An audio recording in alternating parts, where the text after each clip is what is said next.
ओम सिद्धेभ्य ओम सिद्धेभ्य ओम सिद्धेभ्य सम्यक दर्शन चरण गुरु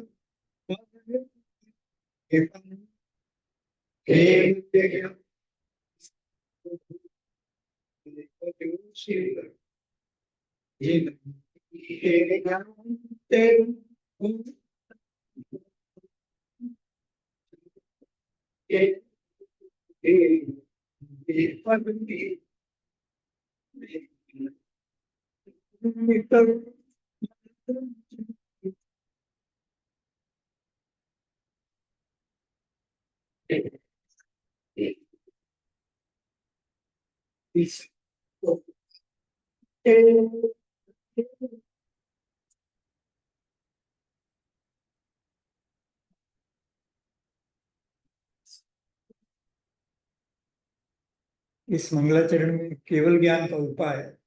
अब आज से जो चर्चा पहले भी सब केवल ज्ञान के उपाय थे, लेकिन अब अल्टीमेट फाइनल स्टेज में क्या होता है उसकी चर्चा आज अपन कल करेंगे।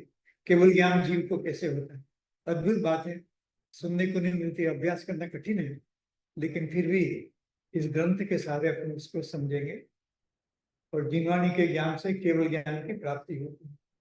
और सभी शास्त्रों को समझने का जो आधार है वो लब्धि सार, लब्धियों के द्वारा आत्मा की दशा को समझ सकते हैं। सिद्धे जिनिंद चंदे आय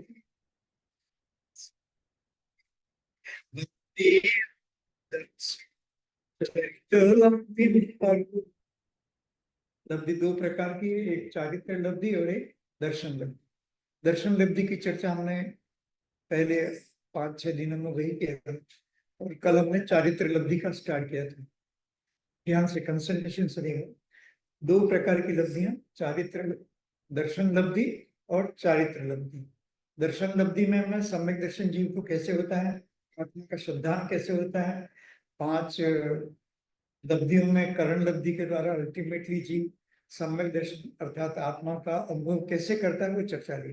वो 5-6 दिन तक ली थी। सम्यक की लब्धि अगर पूछे तो दो हुई, नहीं लब्धि पूछे तो दो कह सकते हैं। सम्यक दर्शन की तो 5 लब्धि, 5 प्रोसेस ही सम्यक दर्शन है, लेकिन लब्धियों के 2 प्रकार है, वो अलग चीज है। वो सम्यक दर्शन की नहीं है, वो तो लब्धि है। मालूम चर्चा हुई थी, तो अब वो तो शब्दों का जो प्रयोग करे, और ये जो मल्टीपल चॉइस के आंसर होते हैं वो किस अपेक्षा से उन्होंने क्या समझाया, कहीं लेक्चर में लिया होगा उस तरह की बात, तो मालूम नहीं क्या बैकग्राउंड में पूछ रहे हैं। यहाँ तो बहुत सरल है, यहाँ लिख लो ना आचार्य क्या कहते हैं,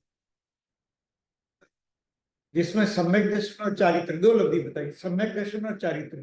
तो दर्शन की लब्धि तो 5 है, चारित्र की लब्धियां अलग है, लिखा ना सर। अब इससे बड़ा और क्या प्रूफ हो सकता है ना। तो एक सम्यक दर्शन की लब्धि और एक चारित्र की लब्धि, इसमें भी आगे भेद करके बताया था। ये जो बताया देखिए, एक सम्यक मुनि का भेद है और एक चारित्र का भेद है। तो ये अपनों ने पहले किया, इसमें 5 लब्धियां होती हैं। 4 लब्धि जो बताई, क्षेम लब्धि, विशुद्धि लब्धि, ठीक है, ये 5 होती हैं। वो 5 सम्यक्त्व की अपेक्षा से हैं। अब ये चारित्र की अपेक्षा से भी उसी तरह के नाम आते हैं, लेकिन अब ये 3 नाम नहीं आएंगे। चारित्र की अपेक्षा से अनंतानुबंधी, क्रोध, मान, माया, लोभ इत्यादि जो 16 कषा है उसकी बात आएगी। और हास्य रति अरति उसकी चर्चा है। और इसमें प्रकृति प्रदेशन भाग स्थिति, इसलिए वही है और कुछ। इसमें भी देखिए क्या, लब्धि, लब्धि ज्ञान की पहले लिया बेसिक दर्शन लब्धि, और फिर शायद सम्यक दर्शन लब्धि, सम्यक दर्शन का हो गया, और ये चारित्र लब्धि, ये तो गाथा है लब्धि सारी। अब कोई किसी शास्त्र की अपेक्षा से कैसा कहता है। चलिए अपन आज ये चर्चा करें, उपसंशय चैप्टर 4, उसकी चर्चा आज हम करेंगे। तो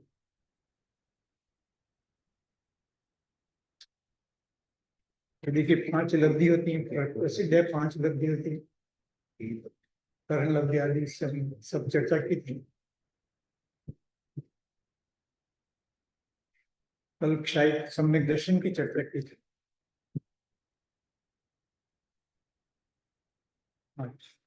अब ये चौथा चैप्टर, चौथा चैप्टर,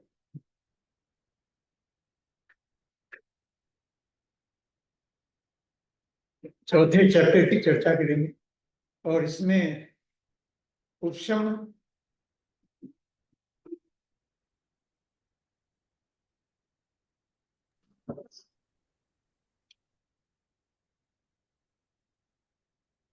उपशम श्रेणी की चर्चा चलेगी। ठीक है, उपशम श्रेणी मतलब आगे बढ़ने के, सरल भाषा में ध्यान से सुनिए प्लीज।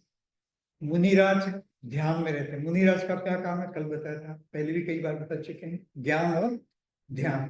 तो मुनिराज तपस्या में लीन रहते हैं। मुनिराज की उत्कृष्ट दशा की चर्चा, आप जितना ऊंचा अपने भाव को उठा सके उठाइए, और अभी उत्कृष्ट पुण्य का बंदी कीजिए, और मोक्ष मार्ग की प्राप्ति कीजिए, और सम्यक दर्शन की भी प्राप्ति कीजिए, यदि भाव को उठाएंगे।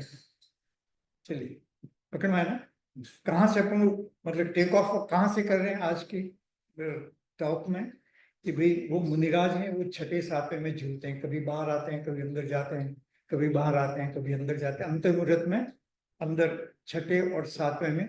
छठा गुणस्थान, छठा मतलब छठा गुणस्थान, और सातवां मतलब सातवां गुणस्थान।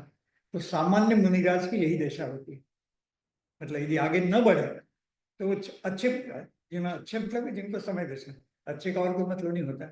अच्छे का मतलब समय दर्शन सहित है, और बुरे का क्या मतलब होता है, बुरे तो कोई होता नहीं है, लेकिन ऐसे ही कहने का मतलब है कि जहां बात ही गलत निकले, शास्त्रों के अनुसार यदि मुनिराज से बात नहीं निकलती है तो फिर वो थोड़ा आदर कम हो जाता है, क्योंकि जिनवाणी की बात निकलनी चाहिए।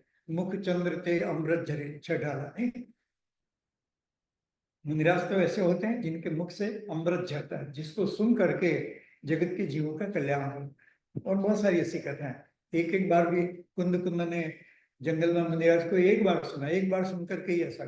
शेर सुदर्शन ने जंगल में मुनिराज को एक बार सुना, ग्वाले थे, समझ गए, ग्वाला था तो भी समझ गया, कुंद कुंद का जी ग्वाला था तो भी समझ गया, दूसरे मतलब शेर सुदर्शन दूसरे भाव में मोक्ष को भी जाता। तो इस तरह से वो मुनिराज की तो जबरदस्त महिमा है, कोई इसका कोई शब्दों से बयान किया जा सके ऐसा है नहीं, लेकिन फिर भी हमें समझना जरूरी है। तो ये लब्धि सार की 205 से 391 लगभग जो भी इतनी गाथाएं काम सार करने की कोशिश करेंगे। मेरे पास जब मैंने पहली बार लिया था तो 100 से अधिक स्लाइड्स हैं इस पर, क्योंकि गाथा इतनी सारी है, एक एक गाथा पर भी एक एक स्लाइड को तो बहुत हो जाता है। मैं आज थोड़ा समराइज करके लगभग 10 स्लाइड में इसको कम से कम करने की कोशिश की, जिससे बात समय पर, क्योंकि ये तो साल भर का विषय चल रहा था वहां पर जब हमने लिया एक एक गाथा को समझने के लिए। तो चलो अब स्टार्ट करते, भूमिका समझ में आ गई, ठीक है। भूमिका यही, आत्मलीनता में मुनिराज आत्मा के लीन में है, आत्मा के लीन में मस्त हो रहे, मतलब छठे सातवें में झूल रहे हैं, आत्मा के आनंद में मस्त हैं। और अब मौनी कर्म को छोड़ करके अन्य किसी कर्म का यहाँ घात नहीं होता यहाँ। अब वो उसकी बात नहीं है, वो तो आगे की बात है, जो लिखा वो हम बाद में देख लेंगे। तो इतना ही समझे कि आत्मलीनता में लीन है मुनिराज, छठे सातवें में झूल रहे हैं, एक तरफ आत्मा एक तरफ बाहर। बाहर आते हैं तो, बाहर आते हैं तो क्या होता हो, जैसे आपको मिठाई को, बच्चे जैसी बातें कर, कोई मिठाई अच्छी लगी, आपने एक खाया, आनंद लिया, फिर क्या होगा, दूसरी और खाने की इच्छा बढ़ती। बस ऐसा ही है, वो आत्मा के आनंद गया, आत्मा के आनंद का मजा लिया, और जैसे ही मजा लिया बाहर विचार किया, क्या विचार किया, अरे बहुत आनंद आ रहा था, लेट अस गो बैक। तो इस तरह से मुनिराज छठे सातवें में निरंतर झूलते ही रहते हैं। ये मुनिराज की उत्तम दशा होती है। अब आगे चलते हैं। थोड़ा सा ये नेट में हमको भी चित्र मिल गया था, सोचा बताते हैं, जिस सरल हो जाओ, किसी भावना नहीं है इसमें, कोई गड़बड़ भी हो सकता हमें मालूम नहीं, लेकिन फिर भी अपने उद्देश्य के लिए काफी है। अपने क्या चर्चा चल रही थी कि ये जो शासन ने पहला गुणस्थान जो मिथ्या दृष्टि का नीचे बताया, ये पहला गुणस्थान, दूसरा, तीसरा, ठीक है, और फिर चौथा गुणस्थान। चौथे गुणस्थान में जीव आता है, वहां तक चर्चा चली। फिर कल लिया था देश विरत और सकल विरत, है ना, वो दशाएं ली थी। समस्त विरत लेगा, प्रमत्त विरत, ठीक है, देश विरत और प्रमत्त। देश विरत मतलब याद रहना, किसी पांचवा गुणस्थान, गृहस्थ दशा में रह करके व्रत इत्यादि का पालन करके आगे बढ़ने की दिशा को प्रमत्त मतलब देश विरत कहते हैं। और मुनि दशा में रह करके हाँ, मुनि दशा में छठे गुणस्थान में, छठे गुणस्थान को प्रमत्त क्यों कहा है? कोई थोड़ा बहुत नॉलेज हो? नहीं तुम तो बता ही रहे, जस्ट जानने के लिए। और किसी प्रमत्त शब्द का मतलब आलसी, प्रमाद, प्रमाद मतलब आलसी। तो छठे गुणस्थान में मिजाज को आलसी कहा। छठे मतलब जो ध्यान से बाहर आ, मुनि है, महान मुनि है, लेकिन यदि वो ध्यान से बाहर आते हैं तो जिनवाणी कहती है कि वो गिर गए, काम करने, आलसी है। आलसी मतलब आत्मा में रहने में आलस्य कर रहे हैं, इसलिए उनको आलसी कहने में आता है। और सातवें में चले गए तो अप्रमत्त कहने में आता है। आगे शब्द है ना ये अप्रमत्त, ये प्रमत्त और ये अप्रमत्त, अर्थात प्रमादी नहीं है। किसमें प्रमाद नहीं है? आत्मा के ध्यान है। तो हमको कितना प्रमाद है या नहीं है? हम तो सब प्रमादी ही हैं। हाँ, एक से छठे गुणस्थान वाले सब के सब जी प्रमादी कह रहे हैं। हम भले एक्टिव हों, बिजनेस कर रहे हो, दिन में टाइम नहीं है, होल डे वेरी बिजी, लेकिन जहां तक आत्मा के एंगल से देखा जाए तो हम आलसी। पकड़ में आया ना? जरा सी छोटी सी बात है लेकिन ग्रहण करने लायक है कि आत्मा की अपेक्षा से देखा जाए तो हम आलसी हैं। और यहाँ तक जिनवाणी कहती है, छठी गाथा जो समय सार के प्रमत्त प्रमत्त, वो कहती है कि एक से अ, छठे गुण स्थान तक के जो प्रमत्त है आलसी, क्योंकि वहां छठी गाथा में कहा कि मैं न प्रमत्त हूँ न प्रमत्त हूँ, तो आगे और ऊंची बात है। तो अब कर लेंगे इसको, इसको भी आगे चढ़ पड़ते हैं, तो अब न प्रमत्त हूँ न प्रमत्त है, ऐसी छठी गाथा आगे, सारा जिनवाणी का सार इसमें आ जाता है। चलिए, तो अब ये यहाँ तक अपने चर्चा की प्रमत्त विरक्त और प्रमत्त और अप्रमत्त विरक्त, यहाँ तक की चर्चा मुनिराज दो आत्म ध्यान में। हाँ जी,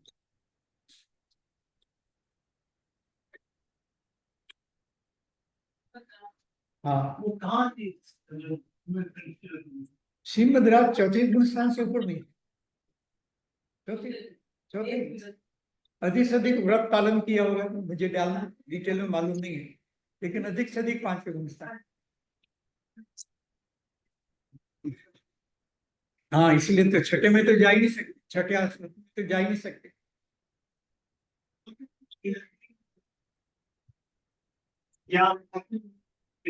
आत्मज्ञान के कई लेवल से, वही तो बता रहे, सो मेनी लेवल्स ऑफ आत्मज्ञान, और ये भी शॉर्ट में है, एक एक में देर आर, मतलब सो मेनी लेवल्स। कितने लेवल्स होते, कल्पना की असंख्या।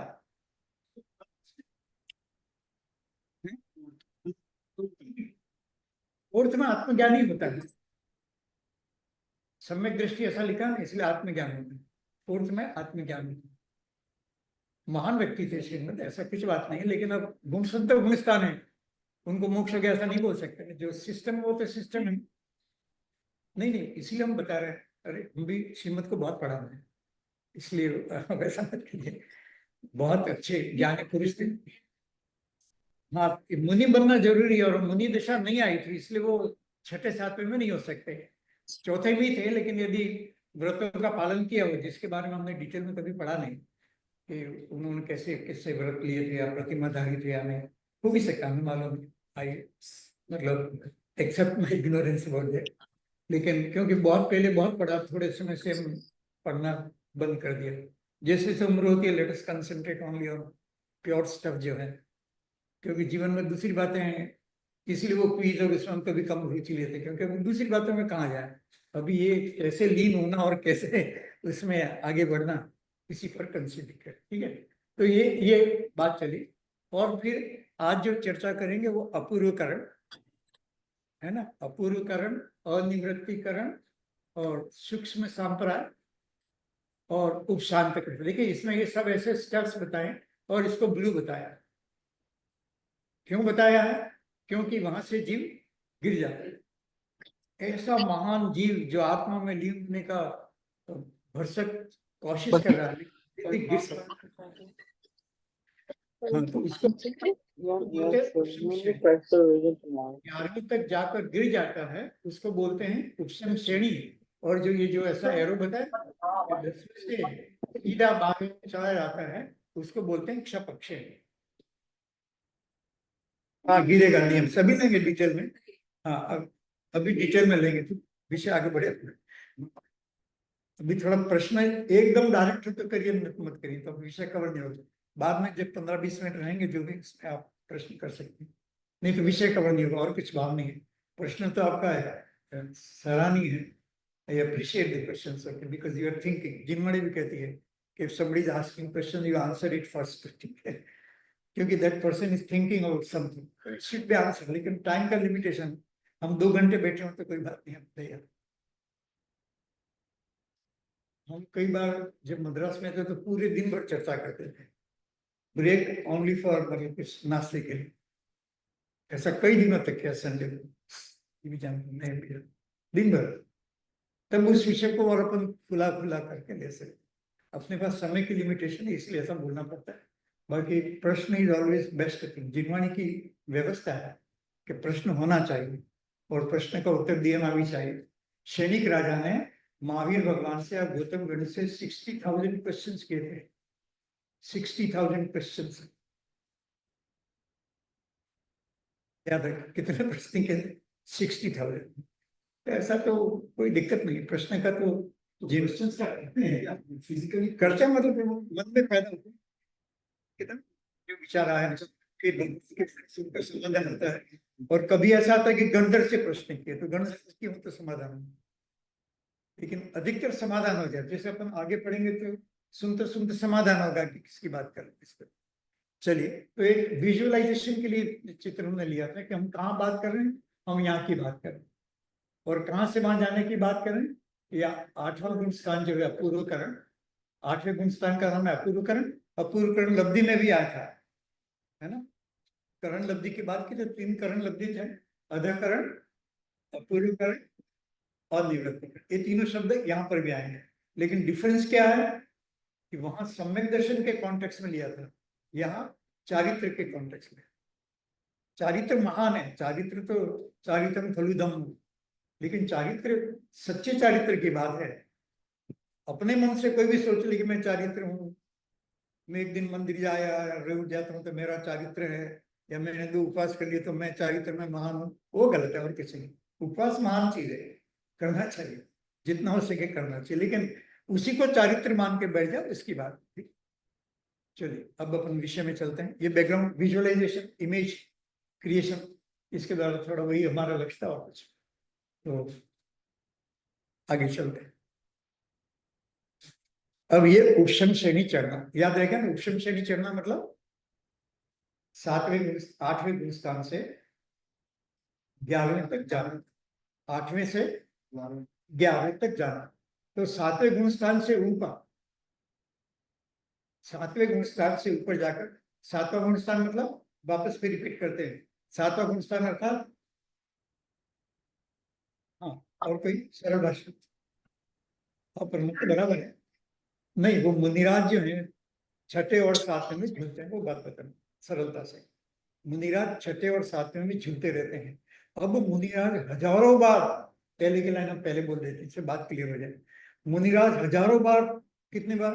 हजारों की, हजारों बार 6ठे और 7वें में झूलते हैं। कब? जब उनको एकदम आगे बढ़ने की भावना होती। हम बार बार कहते हैं कि दिगंबर मुनि मतलब जगत का आश्चर्य, इससे बढ़िया क्या हो सकता है। तो वो हजारों बार जब झूलते हैं तो वो 8वें में जाते हैं। और 8वें में क्यों जाते हैं वहां पर क्या होता है कि 12 कषाय अनंतानुबंधी गई, 16 कषाय होते हैं ना, क्रोध मान माया लोभ, ये 4, और 4 के हर एक के 4 प्रकार, अनंतानुबंधी, प्रत्याख्यान और प्रत्याख्यान में संज्वल, वो लकड़ी पत्थर की रेखा और इस तरह से पानी की रेखा, ऐसा 4 प्रकार। तो 4x4 16 होती है। तो अनंतानुबंधी गया तो 12 बचे। सम्यक दर्शन के साथ अनंतानुबंधी यदि गया, उपशम श्रेणी में नहीं जाता, वो बात बाद में लेंगे, दब जाता है। तो इसलिए 12 कषाय बचे। गणित अरिथमेटिक पकड़ में गए, क्रोध मान माया लोभ 4, और हर एक के 4-4 प्रकार, एक पत्थर की रेखा जैसा, एक जमीन पर रेखा जैसा, और तीसरा पानी नहीं नहीं तीसरा रेत में रेखा खींच ऐसा, और चौथा पानी में रेखा, उतनी इसकी तीव्रता कम होती, इतना बता। तो ये 12 कषाय प्लस 9 कषाय। 9 कषाय मतलब हास्य रति और रति शोक भय ग्लानि, स्त्री वेद पुरुष वेद नपुंसक, सुबह में लिया था कि वेद का फीलिंग भी नहीं, आत्मा तो आत्मा है। मुनिराज की फीलिंग है तब मैं पुरुष हूँ, नहीं, नहीं होना चाहिए, किसी को भी नहीं होना चाहिए।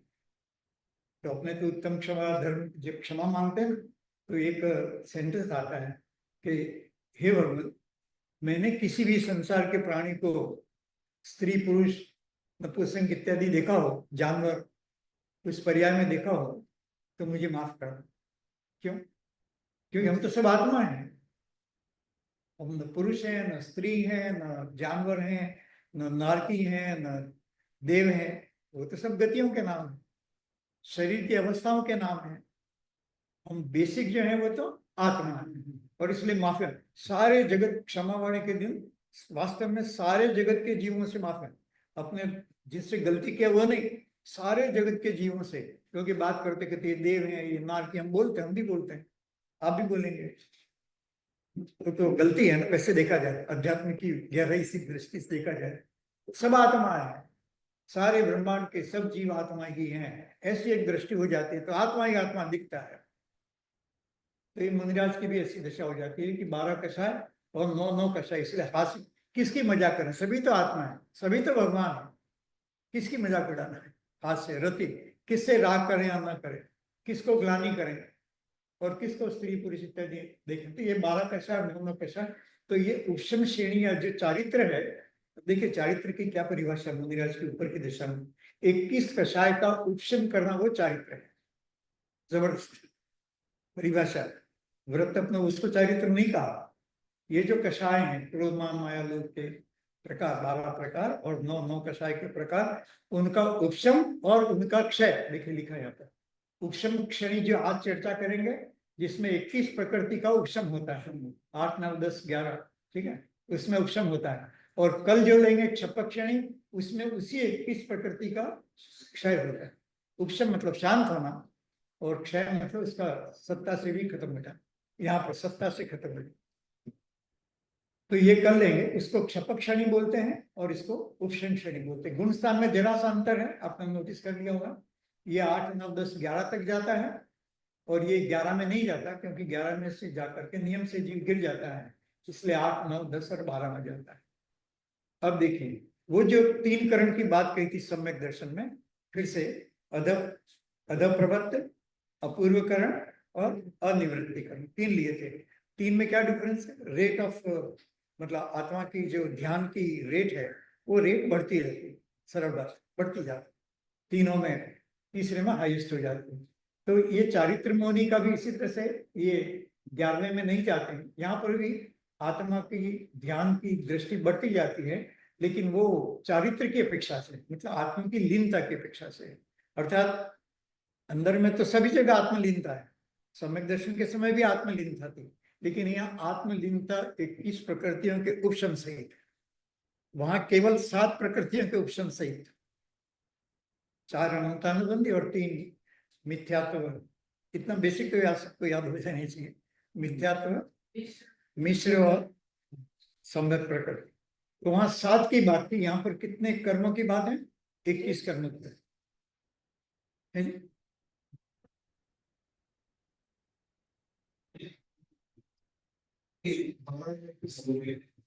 मैं प्रश्न सोच रहा था, ठीक है।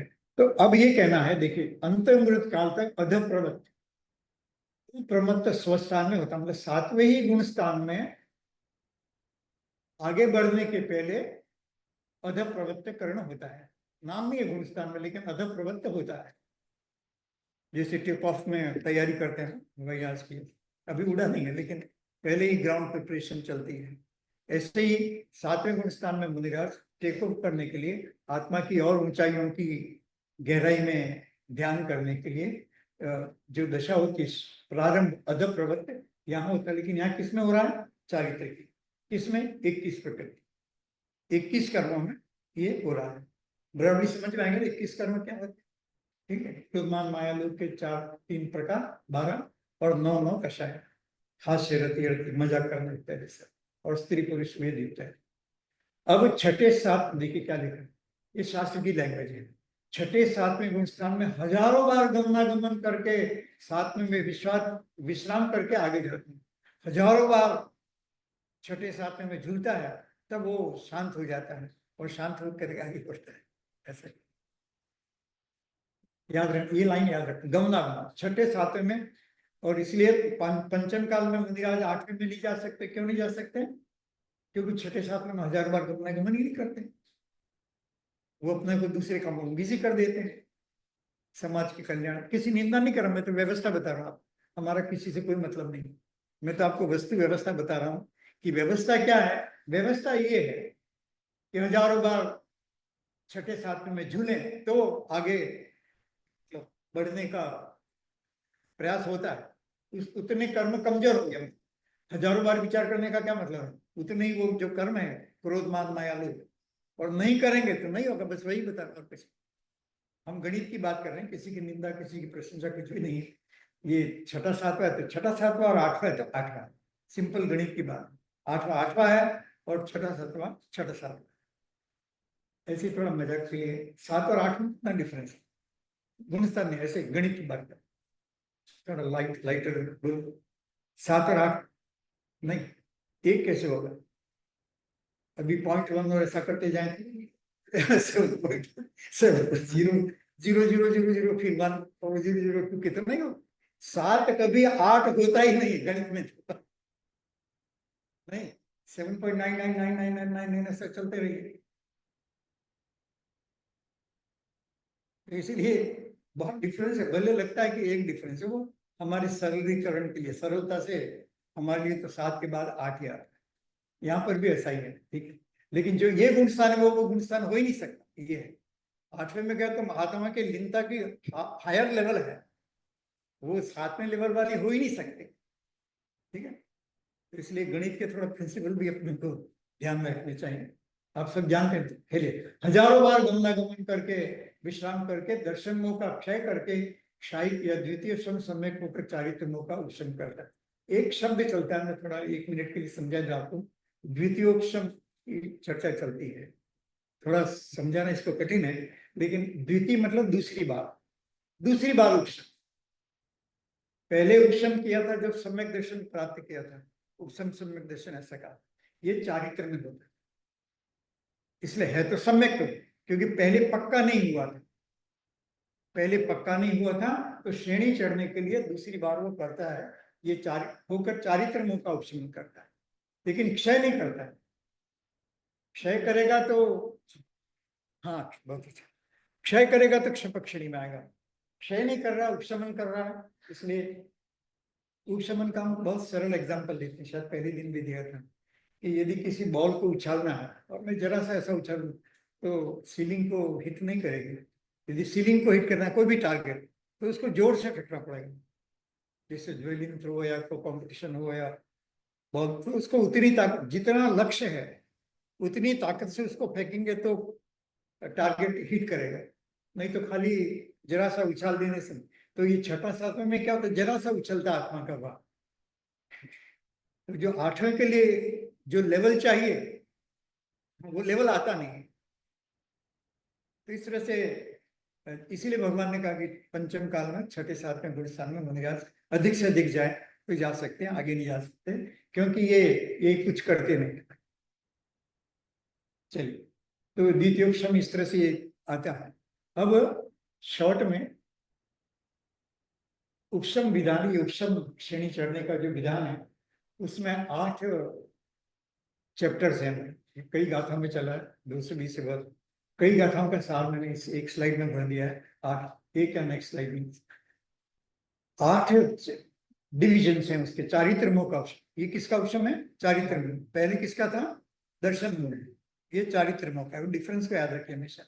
चारित्र्यों मतलब, फिर से चारित्र्यों मतलब, हाँ, 12 कशा मतलब सरल भाषा में क्रोध मान माया लोभ, हाँ, और हास्य रति और रति, इनका।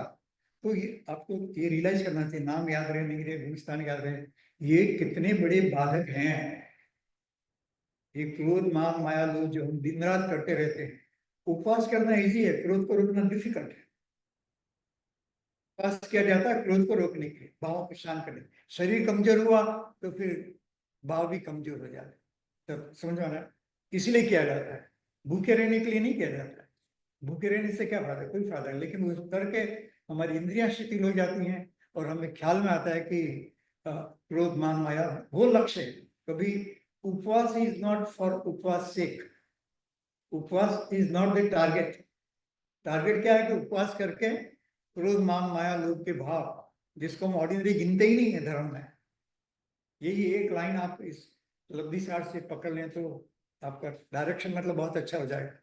हमने जब पहली बार पढ़ा तो हमको भी मतलब एकदम परिवर्तन हो गया। अरे क्या सोच रहे, चारित्र को क्या सोच रहे हैं? यहाँ चारित्र तो क्रोध मान माया के लोग के बाद मुनिराज को भी क्रोध आ जाता है तो नरक का बंद कर देते हैं। पहले एकदम कथा सुनाई थी। तो बाहर में सब कुछ चल रहा है, उपवास चल रहा है, लेकिन ये कषाय जागृत हो जाती है। तो इसलिए क्रोध मान माया बहुत बड़ी बुरी बला है।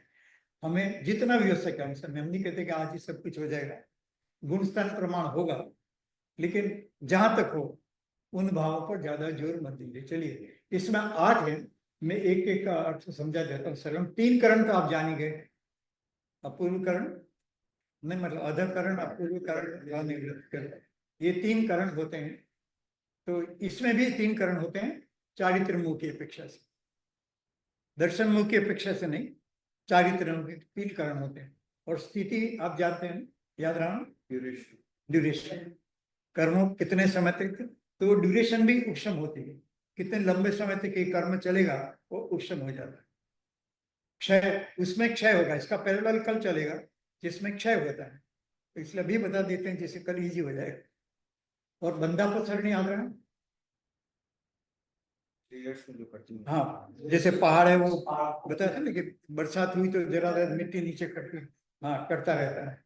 तो वो बंधापसरण, बंध का अपसरण मतलब घिसना, कम हो जाना।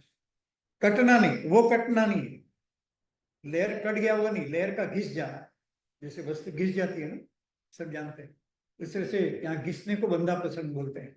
और क्रमकरण, ये बहुत ही सुंदर सिद्धांत है कि ये ऐसी ऑटोमेटिक कर्मों की व्यवस्था है कि कर्म एक सीक्वेंस में ही टूटते हैं। एक सीक्वेंस है कर्म को टूटने का, बंधने का भी सीक्वेंस है और टूटने का भी सीक्वेंस है। डेफिनेट सीक्वेंस है, प्रीडिटरमिन्ड सीक्वेंस है। ये लेसन है, मतलब समझ लें। ऐसा एकदम कोई कैओस हो जाता होगा और कर्म एकदम उठपटांग कर जाए, ऐसा कुछ नहीं होता है। तो इसलिए अंतर्मुहूर्त मिनिमम माना है कि अंतर्मुहूर्त, अंतर्मुहूर्त क्यों माना? क्योंकि अंतर्मुहूर्त में सिक्वेंशियली, अभी बताऊंगा आगे मैं, थोड़ी सी सिक्वेंस लेकर बताऊंगा, सिक्वेंशियली नाश होते हैं। इसलिए उठपटांग गेम नहीं है कि किसी के मन में कुछ भी आ गया और बोल दिया, ऐसा नहीं है। तो उस सिक्वेंशियली नाश होने को क्रमकरण बोलते हैं। और देशघाती कर्म का मतलब है, कर्म 2 प्रकार के होते हैं, 8 कर्म होते हैं। पहले तो 8 कर्म, 8 कर्म 2 प्रकार के होते हैं, आप जानते हैं, घाती कर्म, अघाती कर्म। तो जो देश घाती कर्म है उनका पार्षद देशघाती कर्म, घाती कर्म जो है उनको पार्शली कम करना। क्योंकि केवल ज्ञान होते ही क्या होगा, आप सब जानते हैं, केवल ज्ञान होते ही घाती कर्म का नाश हो जाएगा। तो ये नाश का प्रोसेस यहीं से प्रारंभ होता है, घाती कर्म। अब तक हम क्या चर्चा कर रहे थे? मोनी कर्म की बात कर रहे थे, लेकिन घाती कर्म तो 4 है ना, ज्ञानावरणीय, दर्शनावरणीय, मोनी और अंतराय। तो ये दूसरे 3 कर्मों का, उसका भी घात शुरू हो जाता है। तो उपशम वाला उपशम जैसा घात करता है और शपक वाला शपक जैसा घात करता है। पकड़ पाए? नहीं तो कोई प्रश्न चला था एक दिन, दूसरे कर्मों का क्या होता है?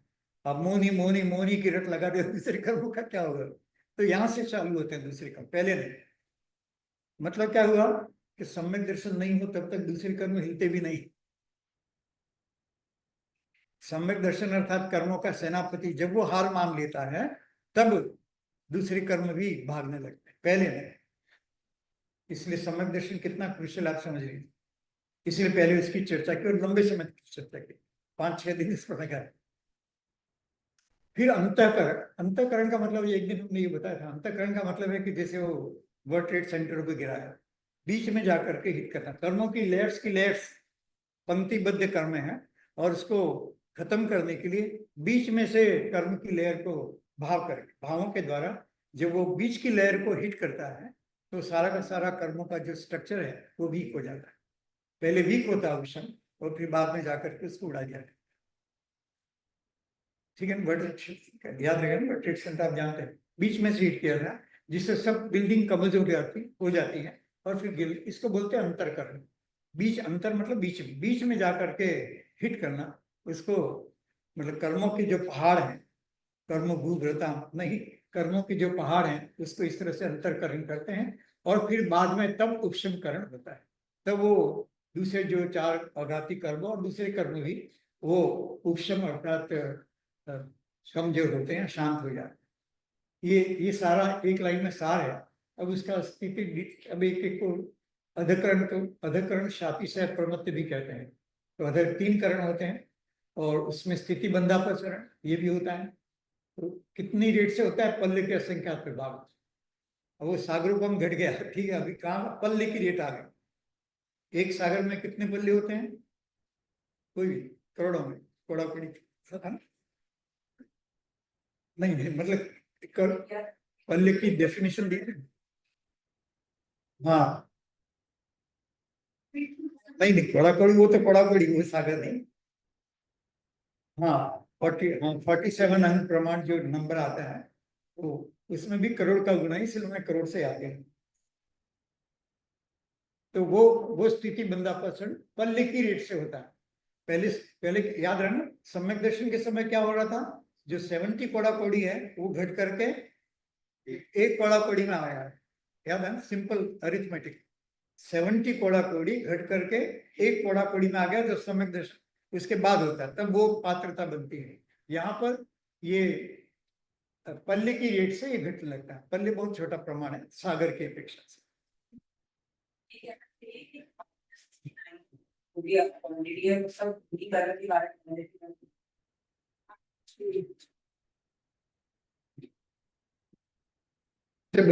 सुनने में जरा से कमजोर हो।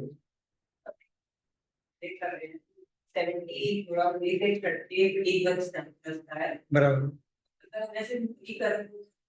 मोनी कर्मों को इतना शांत किया है, सम्यक दर्शन होते मोनी कर्मों को शांत कर दिया या क्षय कर दिया। हाँ, उसने मोनी को कमजोर किया। अब ये चारित्र मतलब दूसरे कर्मों को भी कमजोर कर। हाँ, वो मुनि राजा, मतलब इसीलिए कहा मुनि कर्म का राजा को बोलते हैं, इसलिए क्योंकि वो जैसे ही कंट्रोल में आता है तो दूसरे कर्म भी अपने आप में तो करना नहीं पड़ता। मोनी के लिए बुद्धि लगानी पड़ती है, अभ्यास करना पड़ता है, स्टडी करना पड़ता है, लेकिन ये कर्म तो अपने आप, मोनी भी अपने आप जाता है, लेकिन एक कहने की बात है। तो ये स्थिति बंधापसरण होता है, और तब ये 7वां गुण स्थान, ठीक है। 7वें के अंत में अधकरण का सातिशय अप्रमत्त कहते हैं इसको, वो टेक ऑफ स्टेज है, बता ना, अतिशय वाला 7वां। नहीं तो क्या, ऑर्डिनरी 7वां गुण स्थान। और ये अतिशय मतलब महान, बहुत महिमाशाली 7वां गुण स्थान। तो अधिकरण भी होता है। फिर ये अपूर्व करण में गुण श्रेणी निर्जरा है, ठीक है ना। गुण श्रेणी याद रहना, परतों में ट्रांसफर करना, रहेगा। तो वो गुण श्रेणी निर्जरा होती है। और अंतःकरण तो भी बताया मैंने, अंतःकरण का फिर भी नीचे लिख दिया था मैंने। ऊपर व नीचे के निषेकों को छोड़ करके, टॉप और बॉटम इसको छोड़ करके, मध्य के मध्य के अंतर्गुण प्रमाण स्थिति के निषेकों का अभाव करना। मध्य के जो निषेक हैं, मिडिल लेवल, मिडिल की जो परतें हैं, उन परतों को हिट करना, वो उस तरह से कहने का। अब ये थोड़ा सा आप समझ लीजिए, 1-2 मिनट। हाँ, ये 20 या 30 या 40 है, ऐसा कुछ समझिए ध्यान से। पर समझ सरल है, बहुत कठिन नहीं, बिल्कुल सरल है। 20 बीसिया मतलब नाम कर्म और गोत्र कर्म, इनका मैक्सिमम बंद 20 कोड़ा कोड़ी नहीं 20 कोड़ा कोड़ी सागर होता है।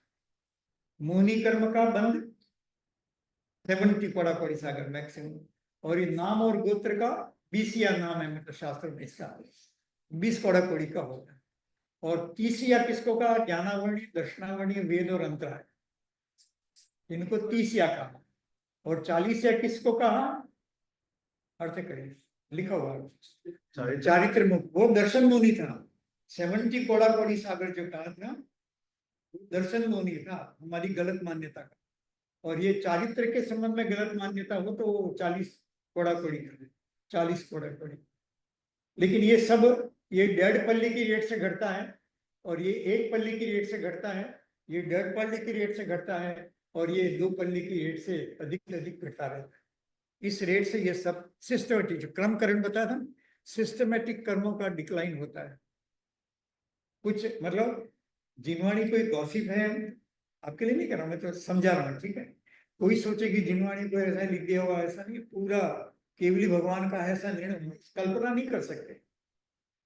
ये सारी कल्पना से कोई लिख सकता है, तो केवली भगवान ने बताया है। इसलिए मैंने पहले भी कहा था, रिपीट करना, मैं आनंद से, हम repeat with pride I repeat, कि मैं भी जैन धर्म को नहीं मानता था बराबर, ठीक है, एक आदर्श, एक मॉडल है ऐसा।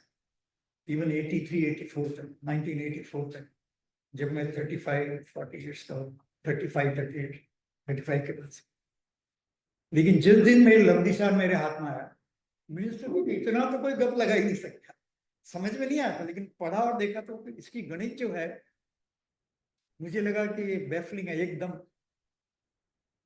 और ऐसी गणित की कोई कल्पना है, मॉडल्स होते हैं, आप सब जानते हैं, मैथमेटिकल मॉडल्स भी बहुत कॉम्प्लिकेटेड होते हैं, लेकिन भावों के बारे में ऐसी कल्पना कर संभव है। पल्लू कम हो, इसका इतना हो, इसका इस रेट से बढ़ता है, इस रेट से घटता है, बंदा परसेंट भी होता है। अब चलिए, ठीक है ना, तो ये एक, उसके बाद हमने सब शास्त्र पढ़ना शुरू किया। नहीं तो हम पांडिचेरी गए थे, ये सुन करके कि ये वहां पर मद्रास में रहते थे, तो पांडिचेरी का 2-3 दिन रहे, सोचा कि यहाँ छुट्टी के दिन वीकेंड में जाकर यहाँ ध्यान करके देखा, ये तो कुछ नहीं है, बेकार है। ऐसा बहुत सारे हमने भी अपने जीवन में ऐसे फालतू एक्सपेरिमेंट किए। लेकिन जब ये पढ़ा, उसके बाद कभी दूसरा शास्त्र पढ़, दूसरा मतलब दूसरे मत के जो शास्त्र हैं उनको पढ़ने का कोशिश नहीं किया, इसके सामने क्या कुछ हो सकता है। और इसीलिए हम जो समझा वो आपको बताने के लिए शास्त्र लिया। कोई लेगा नहीं जनरली प्रवचन में, क्लास में तो लेते हैं, लेकिन सामान्य प्रवचन में नहीं लेते, क्लासेस में तो लेते हैं, सब जगह नहीं लेते हैं, कुछ लोग लेते हैं। काफी लोगों ने काम भी किया है इस पर। एक महाराष्ट्र में कोई माता जी ने बहुत अच्छा मैथमेटिकल दिन से समझाया, और प्रकाश छाबड़ा जो इंदौर में है, उन्होंने भी इस पर अ, अच्छा स्लाइड के द्वारा समझाने की कोशिश किया, उन्होंने भी समझा, बहुत अच्छा लिखा। तो चलिए, इस संख्यात हजार वर्ष तक ऐसा चलता है क्रमकरण, अर्थात सर्वत्र असंख्यात समय प्रबंधों की उदीर्णा होती है, क्योंकि उत्कृष्ट उदीर्णा गोपुच्छाकारी होती है, गाय की पूंछ की तरह। अल्टीमेटली कर्म कटेंगे गाय की पूंछ की तरफ, पहले बड़े कर्म, फिर छोटे छोटे, फिर लास्ट में थोड़े से रह जाते। गाय की पूंछ ऊपर चौड़ी होती है और नीचे पहाड़ की तरह जैसे होता है ना, रिवर्स पिरामिड की तरह। तो इस तरह से ये स्थिति बंदा पर चढ़ है। ये जो 8 बातें वही बता रहे हैं, योग संविधान में 8 बातें बताई, तो ये बंदा पसंद। और एक शब्द का प्रयोग होता है अनिवृत्तिकरण के कॉन्टेक्स्ट में, वो है अनिवृत्तिकरण, मतलब 9वां गुण स्थान। पहले 8वां था अपूर्वकरण, और 9वें गुण स्थान का नाम है अनिवृत्तिकरण। उसमें कृष्टिकरण का प्रोसेस होता है। तो आप समझ गए होंगे, नहीं तो बहुत बेसिक बात है कि जैसे कोई आटा पीसते हैं, तो पहले बड़े टुकड़े करता है मशीन या जो भी चक्की है, और फिर उसके और छोटे टुकड़े, फिर और छोटे, और फिर अल्टीमेटली बारीक आटा बन जाता है, जिसके बियॉन्ड शायद या मैदा ले लीजिए, जिसके बियॉन्ड और उसका गेहूं का टुकड़ा करना मुश्किल हो जाता है। उसी वो कृष्ण कर्ष, भूखा कर्म। तो कर्म के जो पहाड़ के पहाड़ थे, पहले उनको डिप्रिशिएट में घिसा, घिसते हुए घटे, फिर और तेजी पल्लू कम और उसकी रेट से घटे, पॉलीकॉम बहुत बड़ी रेट है, वो डिजिट नंबर जो है इसके। और घटते घटते जब 8वें गुणस्थान 9वें गुणस्थान में आता है तो वो उसको बोलते हैं कृष्टीकरण का प्रोसेस। कृष्टीकरण यहाँ शुरू हो जाता है। और 10वें गुणस्थान में जाते जाते सूक्ष्म लोभ रह जाता है। तो ये सारा का सारा जो बेसिक प्रोसेस है वो 9वें गुणस्थान का होता है, जिसका नाम है अनिवृत्तिकरण। है जी? हाँ, इसके बाद भी ये कर्म की विचरण। क्यों? क्योंकि वो मूल से जो मुनि कर्म का जो था ना, मुनि कर्म या चारित्र कर्म, उसको उपशम से उसका उठा, मतलब मेहनत तो किया। जैसे किसको 1 किलोमीटर दौड़ना, मान लो एग्जाम्पल, वो थोड़ा सा दौड़े तो कैसे होगा, उसको हिट करना है 1 किलोमीटर तक पहुंचना, कैसे पहुंचेगा बीच में और यहाँ खत्म हो जाता समय। लोक व्यवहार में एग्जाम्पल में तो आपके पास समय आप जाइए चलिए, लेकिन जहाँ समय की लिमिट होती है ना, के बाद 1 घंटे में आपको 10 किलोमीटर या 5 किलोमीटर क्रॉस करना है, तो यहाँ पर भी इस तरह से लिमिट अभी बताएंगे आपने, इसलिए वो आगे नहीं बढ़ पाते। तो ये कृष्टीकरण होता है। तो कृष्टीकरण के बाद काल के अंत में बादर सूक्ष्म सांप्राय होता है, यह निवृत्तिकरण मतलब 9वें गुणस्थान का, और यह भी सिस्टमेटिक होता है। कृष्टीकरण भी सिस्टमेटिक होता है। 10 मिनट, ये 9वां था। और 10वें में ये बता दिया अंत में, ये बादर में होता है, फिर वो सूक्ष्म में हो जाता है। 10वें गुणस्थान में लोभ ही रह जाता है। दूसरी कषाएं 12 कषाय बताए थी, 9 कषाय बताए, केवल सूक्ष्म लोभ रह जाता है। क्रोध का कृष्टीकरण, क्रोध क्या सर, कषाय का कृष्टीकरण करके, भूखा करके या माइन्यूट मतलब पीस पीस करके, ये अंदर में बादर, बादर मतलब जो दिखता है ऐसा, मतलब स्थूल, और सूक्ष्म मतलब उससे भी और माइन। तो 9वें गुणस्थान के अंदर तक बादर संप्रदाय, सांप्राय, सांप्राय मतलब कषाय, बादर और सूक्ष्म। तो पहले बादर होती है, फिर बाद में सूक्ष्म होती है। गेहूं जैसे पहले छोटे टुकड़े में हुआ, फिर और बारीक हुआ, तो जो बड़े बड़े छोटे टुकड़े हुए लेकिन फिर भी बड़े बड़े हैं, वो बादर, और वो 9वें गुणस्थान तक होता है, और फिर जीव आगे जाए।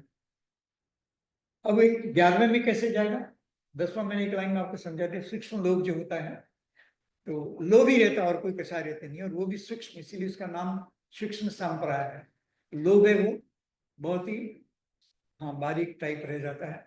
इतना हमें अपने कषाय को कम करने की, और सब सिस्टमेटिक, मैंने गणित अवॉइड किया है, नहीं तो हर एक कषाय कितनी घटती है, कैसे घटती है, सारा मेजरमेंट होता है।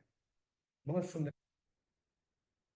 तो 11वें गुण स्थान में क्या होता है कि उपशांत के प्रथम समय में, ये 11वें गुण स्थान के पहले समय में सर्व प्रकार से चारित्र मुंह का शांत हो जाता है, और अंतर्मुहूर्त में समान विशुद्धि थी, कषाय में इनाधिक नहीं, शांत हो जाता है एकदम, न कषाय बढ़ती है न घटती है, एक स्टेबल लेवल कषाय का आ जाता है, इसलिए इसको उपशांत बोलते हैं।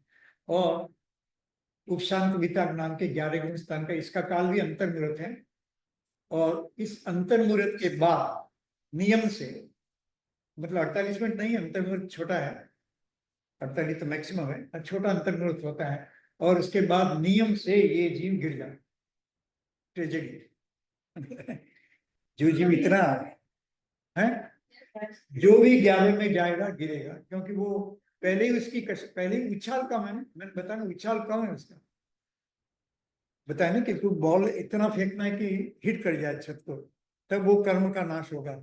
लेकिन हम जरा सा प्रयत्न करें, थोड़ा सा प्रयत्न करें तो उछलेगा थोड़ा सा, वो बॉल नियम से गिरेगी, नहीं, हिट नहीं करेगी। तो इसी तरह से ये नहीं हो सकता,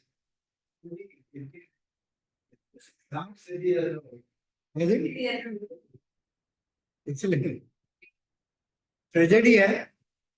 मतलब अच्छा देख रहा हो तो कल देखिए, तो कल कैसे होता है, मोक्ष में कैसे केवल ज्ञान होता है और जीव मोक्ष की प्राप्ति करता है। तो ये एक संभावना है, और ये होती है, कई जीवों की होती है, और इसीलिए इसको जानना जरूरी है। और हमारे लिए जानना क्यों जरूरी है कि हल्का पुरुषार्थ न करें, पुरुषार्थ करें तो तीव्र का है, छोटा मोटा पुरुषार्थ करने की कोशिश की तो काम नहीं है। तो प्रश्न 11वें से गिर करके वो कुछ भी हो सकता, कुछ भी हो सकता है, पहले में भी आ सकता है, सामान्यतः चौथे में आकर के ठहर जाते हैं। और और अच्छी गुड न्यूज। गुड न्यूज क्या है कि वो 11वें से गिरा और वापस छठे सातवें में आया और उसको ख्याल में आ गया कि मेरे से क्या गलती हुई। फिर चला। वो फिर वो उपशम वाली नहीं होगी उसकी। हाँ, उसी समय अंतर में, उसी अंतर में हो सकता है। जैसे उसको गलती ख्याल में आई, आप जानते हैं ना, अपनी गलती सुधार सकते हैं। तो पहले एग्जाम्पल कही दिए, 2 और 2 6 लिख दिया मान लो, तो उसको सुधारने में कितना टाइम लगेगा? ये तो महान मुनि राजा शास्त्र के ज्ञाता है, लेकिन गलती हो गई तो हो गई। उच्चार कम था तो कम था, लेकिन वो उसी अंतर्मुख में गिर करके वापस से ऊंचे उठ सकते। और जो गिरना होता है ना, देखिए गिरना 2 कारण से होता है। एक तो उसमें मृत्यु हो जाए, आयु है, कभी भी आ सकती है, मरण तो किसी जीव का कभी हो सकता है। तो एक तो स्वयं की मृत्यु हो जाए, या वो ड्यूरेशन खत्म हो जाए अंतर्मुख।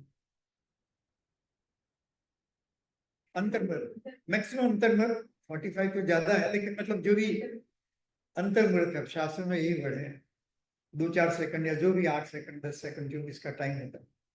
क्योंकि ये पूरा अंतर्मुख है, 60वें गुण स्थान से लेकर के 8वें से 7वें भी ध्यान में ही था। तो पूरा एक अंतर्मुख है, उसके अंतर्मुख के सब डिविजन क्योंकि एक अंतर्मुख के ध्यान में जीव केवल ज्ञान प्राप्त कर सकता है। बस ये बस यही रियलाइज कराने के लिए हमने टॉपिक। डिटेल से बहुत है, पढ़ भी सकते हैं और यहाँ भी समझ सकते हैं, थोड़ा बहुत डिटेल से हम समझा रहे हैं। लेकिन हमें हमें अपने आत्मा के प्रति कितना कमिटमेंट लेवल चाहिए तो काम होगा। ऐसा कुछ बोल दिया नहीं, इसकी निंदा कर दी नहीं, ये बढ़िया नहीं, ये बढ़िया नहीं, ऐसा कैसे? जो बार बार करे 1 रुपए की, $1 की कमाई, इससे मोक्ष मार्ग नहीं माने। आत्मा के प्रति इतना स्ट्रांग कमिटमेंट चाहिए। अब वो सीक्वेंस में वो एक समरी टाइप में यहाँ ले रहे हैं। तो देखिए, अंतरकरण का था ना, पहले अंतरकरण मतलब बीच में से जाकर के हिट करना। उसके बाद पहले स्लाइड छोटे से अक्षर आगे बड़ा करूं, कर से समझना हिंदी है।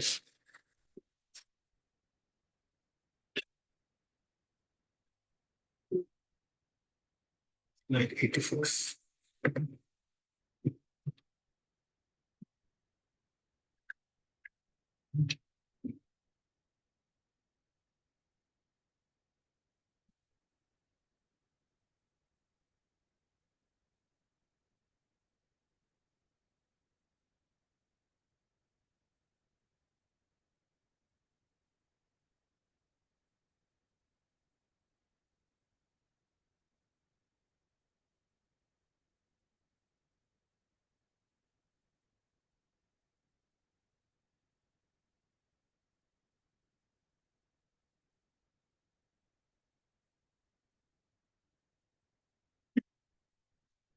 ये 90 गुण स्थान का जो मतलब वंडरफुल चीज है, कोई शब्द नहीं है बोलने के लिए हमारे पास, लेकिन ऐसे ही आश्चर्यजनक है, महाअद्भुत।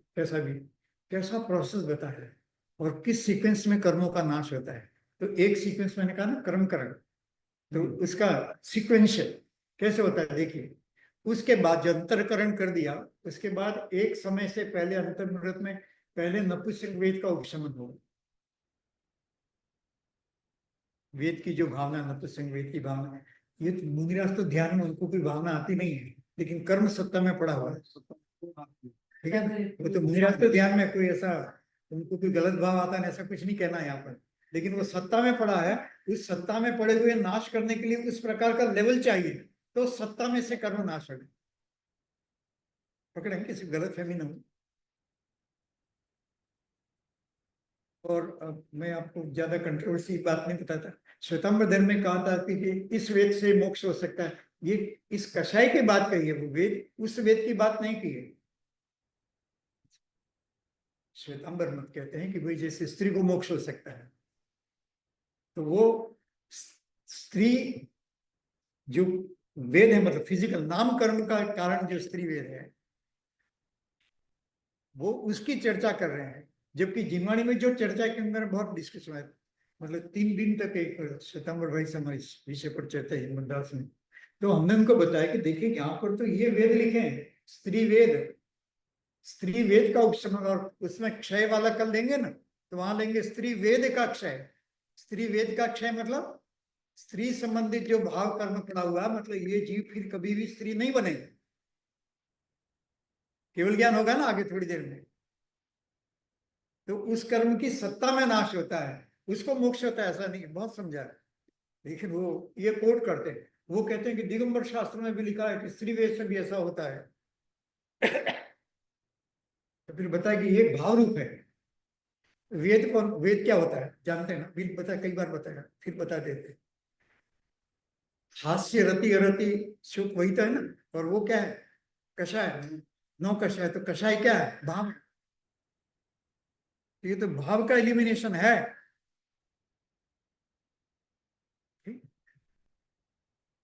गलत मतलब समझा नहीं है बराबर, या वो इस गहराई में जा नहीं पाए, इसलिए गहराई समझना जरूरी है, तब हमें समझ में आएगा।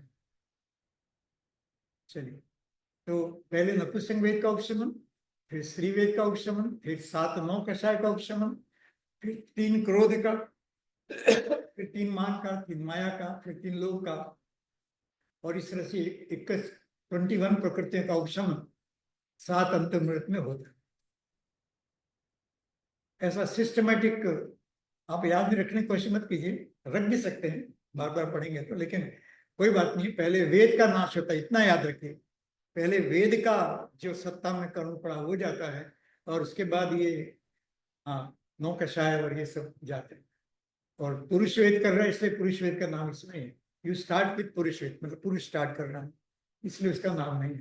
तो ये 7 इसलिए हुआ कि वो 2 निकल गए, नपुंसक वेद और स्त्री वेद निकल गया, तो 7 9 कषाय रहेंगे, 9 में से 7 रहेंगे। और फिर ये 3 क्रोध, 3 माया, इस तरह से ये सारा, ये सब 12 कषाय के, 3 3 3 4 12, ये सब 12 कषाय। इस गुण स्थान में आकर ऐसे चारित्र मोह की 21 कर्मों का उपशमन इसमें होता है। और फिर अब गिरने के भी बहुत सारे, हम डिटेल में नहीं जा रहे, गिरने के भी 9:30 तक, गिरने के 5 मिनट में समाप्त करता हूँ, जिससे आपको कोई क्वेश्चन हो तो गिरने के भी बहुत प्रकार बनते हैं, 12 प्रकार बताए। और इस तरह से जीव 11वें स्थान में चला जाता है, फिर वहां से गिरता है। गिरने का जो,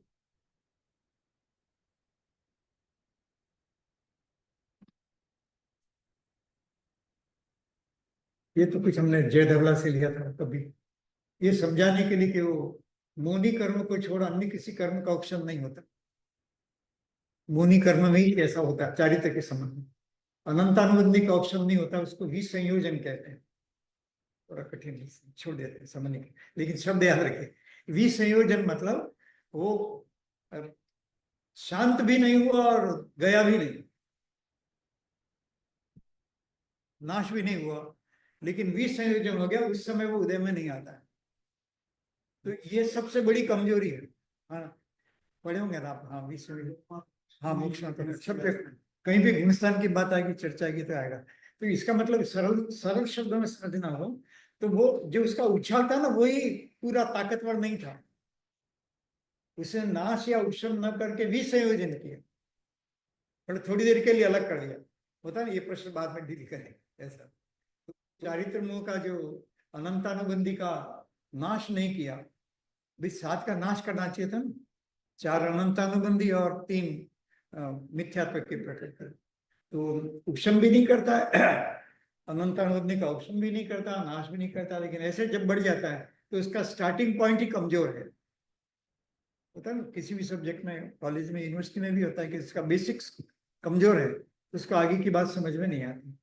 ऐसे यहाँ पर उसका बेसिक कमजोर हो जाता है, और इसलिए श्रेणी में चारित्र मोह के उपशम का क्षय की बात चली। ये किसी को प्रमाण बताने, क्योंकि शास्त्रों में अकरण शब्द का भी प्रयोग किया है, अकरण, तो इसको समझाने के लिए हमने ये स्लाइड लिया था। और ये तो कल बताएंगे, अभी जो क्रमकरण बताया ना 7 का, वो बाद में हमने स्लाइड बना लिया, ये फिर कर देंगे। की डेफिनेशन थी, शुद्धि के समय ही होता है। मुनि को 4 से 7 में गुण सांक्षेप का अभाव करके अनंतानुबंधी का विसंयोजन होता है, 3 का उपशम होता है, और 12 का शरीर से ये सब चलता है। ये फुटनोट की तरह हमने लिखे थे, कोई प्रश्न आया था, बस यही समाप्त करते हैं। तो कोई प्रश्न हो तो पूछ सकते।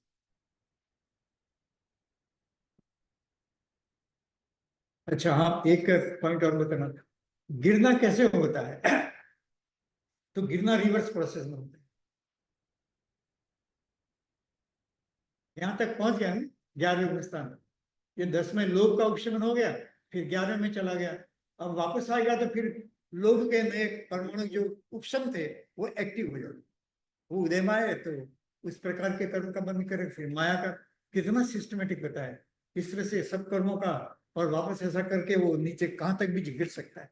नहीं तो छठे सातवें से स्टार्ट किया था, छठे सातवें आ गया, रियलाइज किया, उसी समय केवल ज्ञान। गलती सुधारने में क्या देर लगती है, इसलिए निराश भी होने की बात नहीं। पहले तो गलती से आगे बढ़ना नहीं, कमजोर हो तो दौड़ना नहीं, गिर जाएंगे, हार्ट अटैक हो जाएगा। दौड़े तो पूरी ताकत के साथ, पर इस तरह से। तो गिरने के बाद है जी, गिरने के बाद, गिरने के बाद समझ में नहीं आता। हाँ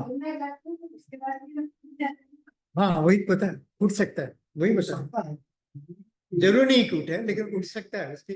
जैसे उसको गलती का रियलाइज हो गया कि ऐसा, तो देखिए गलती का रियलाइज क्या मतलब है, वो गिर गया, उसने आत्मा का सर्व समझ रखा है, महामुनि है, आत्मा का सर्व समझ रखा है। उसने कहा कि हाँ अरे मेरे, ये तो मेरे उपशम हो गया था, या उपशांत हो गया था, अभी तो मेरे को बाहर मिलना। तो जोश जोश आएगा तो मेरे से ही गलती हो गई। या जैसे आप कोई रनिंग रेस में उसमें दौड़ रहे हैं और आपकी स्पीड कम है, आपको लगेगा एक समय कि मैं जीत नहीं सकता, तो वो अपनी शक्ति को डबल करके वापस, पर रियलाइजेशन होना चाहिए कि मैं जीत नहीं सकता, तो वो अपनी स्पीड और बढ़ा करके कवर अप कर सकता है। बस इसी तरह से।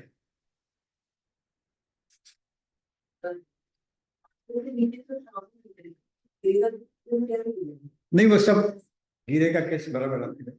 एक एक मिनट सुन लीजिए। गिरेगा इसलिए कि इसने इतनी मेहनत की, इतनी तपस्या किया। धुरंधर मुनिराज है, कोई कम ऑर्डिनरी मुनिराज नहीं है, महान मुनिराज है। इनको भी वितराग की दशा में गिना जाता है। वितराग का यथा क्या चारित्र ऐसा उनको गिनने में आता है, बहुत महान मुनिराज है। अब जब वो गिरे और लगा कि अरे मेरे को तो अचीवमेंट हुआ ही नहीं, उनको वो उस समय सरल भाषा में बोले थे, उनको ये रियलाइज होना चाहिए कि मैं 11वें में चला गया था, अब मुझे आगे बढ़ना, गलती पकड़ में आ जाए। नहीं तो क्या होगा, वो सोचेगा कि अरे कुछ ये तो जैन धर्म बेकार है, मैंने इतनी मेहनत की, इतनी साधना की, इतने उपवास किए, इतने दिन तक भोजन नहीं किया, इतना आत्मा का ध्यान किया, फिर भी मुझे अ, हाँ केवल ज्ञान नहीं हुआ। ये तो केवल ज्ञान के लिए था, केवल ज्ञान हुआ नहीं। तो कोई जिनवाणी की बात में खोट है तो भी वो जिनवाणी को गाली देने लगे। प्रॉब्लम उसकी थी, तो वो रियलाइज कर जाके मेरी ये प्रॉब्लम थी, तो आगे बढ़ जाएगा। वो रियलाइज ना करे तो, और छोटा मोटा रियलाइज हुआ गलती हुई कुछ, तो चौथे में भी जा सकता है, मरण भी हो सकता है, तो देवगति इत्यादि में जाएगा। कहानी छोटी सी मालूम होगी ये जो, क्योंकि वो एग्जाम्पल मुझे याद आ रहा है। पांडवों, 5 पांडव थे ना, सब जानते ही हैं। और 5 पांडव जब नेमिनाथ भगवान के समोशन में जाते हैं, पहले से दीक्षा ले लेते हैं, समोशन में जाने की भावना होती है, लेकिन पालीताना में जा करके उनको न्यूज मिला कि नेमिनाथ भगवान का मोक्ष हो गया। तब वो आगे न बढ़ करके वहीं पर पालीताना में प्रसिद्ध तीर्थ जाते हैं, शत्रुंजय तीर्थ, पालीताना, वहां पर ठहर गए। और रात को ये जो दुर्यो दुर्योधन दुर्योधन का कोई भांजा था, ठीक है, उसने सोचा कि ये बदला लेने का अच्छा मौका, जैसे रामचंद्र जी की हुआ ना, कि रावण के परिवार के जो लोग थे, हाँ इंद्रजीत के पुत्र से, उसको विचार है कि अभी राम बहुत कमजोर है, मैं लड़ाई करके बदला ले लूंगा और अयोध्या को जीत लूंगा, हमारे परिवार का रावण के वध का मैं बदला ले लूंगा। ऐसा इसको भाव आया दुर्योधन के बेटे को कि मैं जा करके, अभी मुनि है, अभी लड़ाई नहीं करेंगे, मुनि दशा में तो लड़ाई लड़ेंगे नहीं, और अब मैं आराम से जीत सकता हूँ। तो इसने इसलिए जा करके उत्सर्ग किया, उनको हथकड़ियों से बांध दिया, आग लगाई, और सबका 5 भाइयों का मरण हो गया। ठीक है, लेकिन अब क्या होता है, वो बात समझाने के लिए कि 3 भाइयों के तो मोक्ष है, वो क्षपक श्रेणी में चढ़ गए, मुनिराज तो थे ही ऑलरेडी, दीक्षा ले चुके थे, तो क्षपक श्रेणी में चढ़ गए और उनका तो मोक्ष हो गया। तो दूसरे 2 भाई का क्या हुआ? क्या वो स्वर्ग में गया, बड़ी बात, सही बात है, इसमें कोई गड़बड़ नहीं है। स्वर्ग में गए, लेकिन कैसे हुआ होगा, वो तो बहुत स्थूल बात है, बच्चों जैसी बात। वो बात गलत नहीं है, सब बोलते हैं राग आ गया, लेकिन राग का मतलब क्या है वही हमको समझाना है। ध्यान में ध्यान गड़बड़ हो गया, और इसीलिए एक शास्त्र में हमने पढ़ा, सब जगह नहीं मिलता है, कि पढ़ते पढ़ते कोई लाइन ख्याल में आई कि वो चढ़े थे, वो भी चढ़े थे, 11वें गुणस्थान तक गए थे, क्योंकि मुनि होंगे और मेरा भाई ऐसा राग आ जाएगा तो मुनि दशा से गिर जाएंगे फिर तो। मुनिराज का कौन भाई होता है? परिग्रह देखा ना? आत्मा ही आत्मा का परिग्रह, से हमको कोई परिग्रह होता नहीं, कोई भाई, भाई ऐसा ऐसा ही बाबू लिखा, कोई भाई भाई नहीं। वो तो बच्चों को समझाने के लिए इनिशियल लेवल पर समझाने में नहीं आता है, तो कहीं लिखा है तो गलत भी नहीं है, इनिशियल लेवल में ऐसा ही समझाया जाता है। तो इसलिए एक जगह ऐसा हमने पढ़ा कि ये जो दो भाई थे जो नहीं गए, वो वो भी वो इतने कमजोर नहीं थे, लेकिन वो ध्यान करते करते उनका समय खत्म हो गया और मृत हो गया।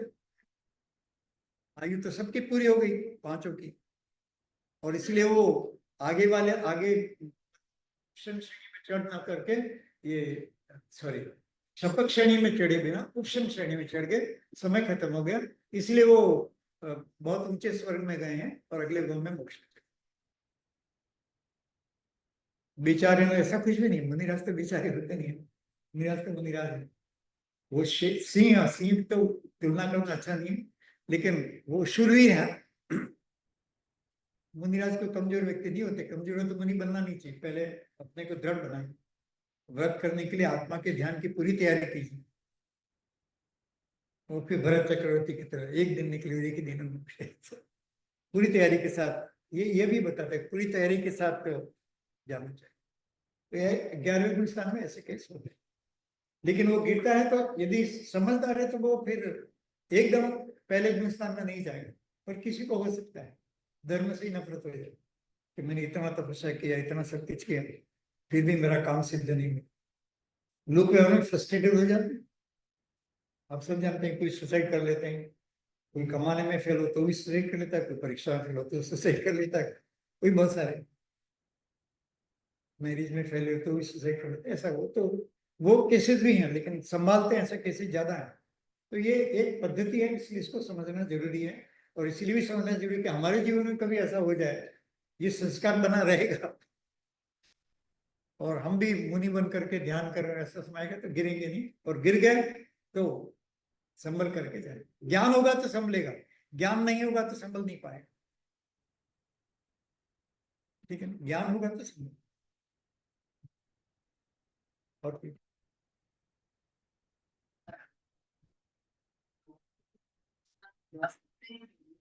7वें तक, फिर हाँ फिर ये तो सब ध्यान की अवस्था है, ये सब ध्यान की अवस्था है। 8वीं से ऊपर की जो अवस्था है, 7वां भी ध्यान की अवस्था है। मतलब आपने प्रश्न पूछा तो इसको ऐसा लीजिए कि वो मुनिराज जिन्होंने 7वें गुण स्थान में आंख बंद की, उसके बाद अनंत काल तक आंख खोली नहीं, यदि मोक्ष हो गया, बस वो हो गया तो केवल ज्ञान हो गया, केवली भगवान आंख खोल के नहीं थे नहीं, और जब वो होता है ना, क्या बोलते हैं, सागर दृष्टि, तो आंख खोल के नहीं देखते हैं, तो बस गया। और उसके पहले मुनि दशा में बोले थे 6ठे गुण स्थान में, 6ठे गुण स्थान में मुनिराज बोले थे, उसके बाद कभी नहीं बोलते हैं अनंत काल तक, क्योंकि केवल ज्ञान होगा तो भी नहीं बोलेंगे, और इस ध्यान में भी नहीं बोल रहे थे। तो कितना कुशल है 8वें गुण स्थान में जाना, और कैसे तैयारी होगी, जहाँ जरा भी बोलने का भाव नहीं, जरा भी आर, कोई इसके बाद कभी बोलना आर ली गई, ऐसा, ऐसी निवृत्ति अभी पंचम काल में जनरली आती नहीं है। इसीलिए वो होता है ना, मुनिराज की नियत नहीं होता कुछ भी, चतुर्मास यहाँ करेंगे अभी 6 महीने पहले डिसाइड होता है, ऐसा मुनियों का जीवन नहीं होता। अनियत विहारी शास्त्र में शब्द है, कोई डेट नहीं, अभी अगले सेकंड कहाँ जाएगा उन्होंने खुद ने भी डिसाइड नहीं किया, ऐसा नहीं डिसाइड करके बताते नहीं भाई, ऐसा नहीं कि डिसाइड करेंगे और बताएंगे तो अपने साथ छल कपट कर रहे हैं। वो खुद ही कुंद कुंद आचार्य, वो कुंदमलाई की पहाड़ी पर मद्रास के पास, चतुर्मास खत्म हो गया, अब विहार कहाँ करें? तो केरल का राजा उनको स्वागत के लिए आया, और केरल का राजा स्वागत, उसके बीच में तो देवता लोग आ गए, और वो वहां चले गए श्री मंदिर भगवान के दर्शन के लिए। और 8 दिन रहे, 8 दिन यहाँ सब वेट करते रहे। और वो राजा, शिव कुमार नाम था उसका, जो केरल का राजा था। अभी आर्टिकल क्रम में पढ़ा था कि केरल में प्राचीन काल में बहुत जैन धर्म की प्रभाव है। इट वॉज कम्प्लीटली जैन धर्म केरल में। हाँ, लेकिन अभी गड़बड़ हो गया, अभी तो नहीं है। और जो ये पद्मनाभ टेम्पल और ये सब जो है वो उसकी प्रॉपर्टी, जैन राजा की प्रॉपर्टी है। हाँ, तो अधिकार कर लिया तो कर लिया, खैर वो बीच में बात आ गई। तो वो केरल का राजा था, मतलब 2000 साल पहले पुरानी बात है। तो वो उनको चतुर्मास के लिए रिक्वेस्ट करने के लिए आया था। तो अ, उसने देखा कि इतना महान आश्चर्य, श्रीमंदिर भगवान के पास गए और वापस आ गए। राजा ने उसी समय दीक्षा ले ली, और राजा ने दीक्षा ले ली। क्या गजब है जैन धर्म के जो भी कहानियां हैं। उनका बेटा खड़ा हो गया कि महाराज केरल पधारिए। ऐसी मुनियों की कथा जबरदस्त है। अनियत है, मतलब मालूम नहीं कि कहाँ जाएंगे अगले क्षण तक। बस उस समय लास्ट मिनट में जो भाव आया वो चल दिया। तो भी इतना बड़ा लंबा चौड़ा प्रोग्राम बनाते हैं, और फिर बहुत जल्दी से तेज चल से करके इस डेस्टिनेशन पर चतुर्मास के पहले पहुंचना है। ठीक है, जो समाज की व्यवस्था, हमें कुछ कहना नहीं है, मैं तो आपको खाली बता रहा हूँ, निंदा नहीं कर रहा हूँ। मैं कह रहा हूँ कि 7वें गुण स्थान की भूमिका में एक्चुअली ऐसा नहीं होता, ये बता रहा हूँ कुछ। यदि ऐसा है तो वो भूमिका नहीं है। जब हाँ, छोटे छोटे अंतर में पूरा काल भी एक अंतर मिलत है। नहीं, बहुत सरल है। मतलब भाई, मान लो पूरा काल 48 मिनट का, 47 मिनट का, तो 2-2, 3-3 मिनट का एक एक अंतर भी हो सकता है, क्योंकि इससे कम ऐसा है परिभाषा में। 48 मिनट से कम ऐसी परिभाषा है ना, तो कम तो 1 मिनट भी हो सकता है, 2 मिनट भी हो सकता है, तो एक एक मिनट का अंतर भी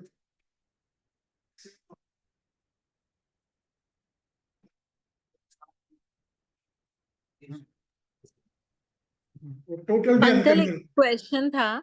है। जो 8वें से छलांग लगाए थे,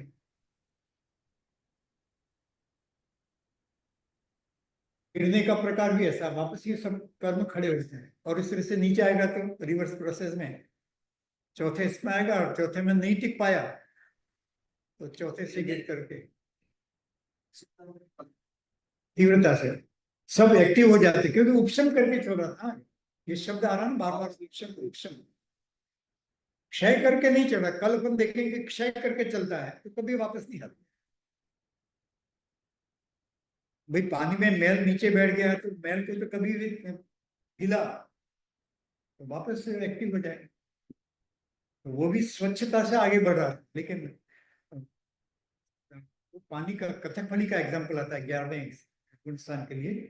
वो फिटकरी होती है ना, पानी में गंदा पानी, उसमें फिटकरी घुमा है, तो फिटकरी से सारा जो गंदगी है, इस शास्त्र का उदाहरण है, जो सारी गंदगी वो नीचे बैठ जाती है, ऊपर पानी बिल्कुल प्योर शुद्ध दिखाई दे, एकदम बिस्लरी या जो भी है उससे भी शुद्ध, इतना पानी। लेकिन नीचे नीचे मैल जम गया, बैठ गया। अब जैसा ही वो बर्तन हिला वापस हिल जाए, बस ऐसे ही है। तो शुद्धता का बहुत ऊंचा लेवल प्राप्त किया, लेकिन गिर नहीं सकता। कोई निराश या कोई दया की भावना ने कोई लाने की जरूरत नहीं है, ये तो व्यवस्था है, व्यवस्था है। अपन गलती करेंगे तो अपना भी ऐसा होगा, अपन संभल गए कि ऐसा हो सकता है तो हम नहीं करेंगे। ऊपर उठे, इतनी तैयारी क्या, तैयारी चाहे अनंत पर क्या, संख्यात बार, संख्यात 1000 बार ऊंचा नीचे, फटाफट फटाफट।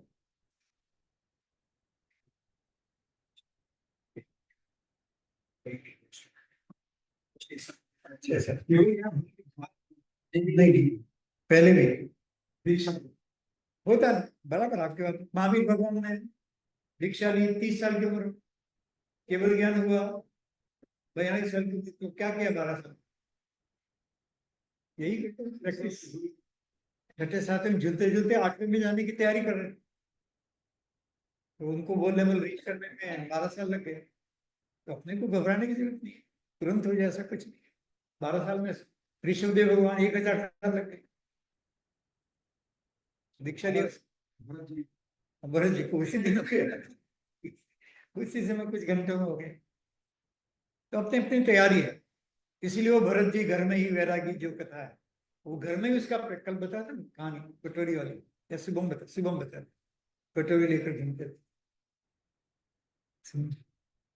भरत चक्रवर्ती इतने वैरागी थे, तो लोग उनकी मजाक करते, जैसे धोबी ने मजाक किया था, धोबी आगे लोगों ने मजाक किया था, अपने वहां धोबी शब्द का प्रयोग नहीं, अब कल वाली कथा। तो उसको लेकर के फिर रामचंद्र जी का रिएक्शन होता है। धोबी भरत चक्रवर्ती को भी किसी ने इस तरह से कहा कि ये लोग कहते हैं कि चक्रवर्ती राजा है, वो तो धर्मात्मा है,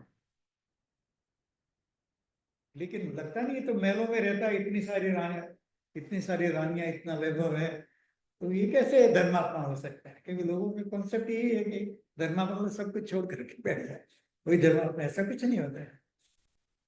ये तो एक रिवाज है सफेद कपड़े बैठ कर पहनना, और लेकिन ज्ञान तो खैर चलिए इसी विषय में नहीं जाएंगे, कहानी तो 3 लाइन में खत्म कर दी। तो उन्होंने जब पता लगा उनको, तो उस व्यक्ति को बुलाया उन्होंने राज निर्माण, और कहा कि भाई मुझे तेरे से कोई कंप्लेन नहीं है, लेकिन तेरा कंप्लेन है कि मैं धर्म का धारी हूं, तुम धर्म की निंदा करी, इसलिए मैं समझा रहा हूँ, बाकी तो कोई समझाने का कोई मतलब नहीं। राजा को क्या पड़ी कोई कुछ भी बोलो, लेकिन तुमने धर्म शब्द बीच में लाया है, इसलिए मैं तुम्हें समझाने की कोशिश कर रहा हूँ। उसको कहा कि एक कटोरी में तेल दिया, पूरी कटोरी लबालब तेल से भरी है, और फिर कहा कि और एक पीछे सोल्जर को खड़ा कर दिया, सिपाही को, और वो सिपाही तलवार लेकर के साथ में चल रहा है। यदि तुम्हारी एक बूंद भी नीचे गिर गई तो वो तुम्हारा सर काट। Now you go and enjoy whole life in my palace.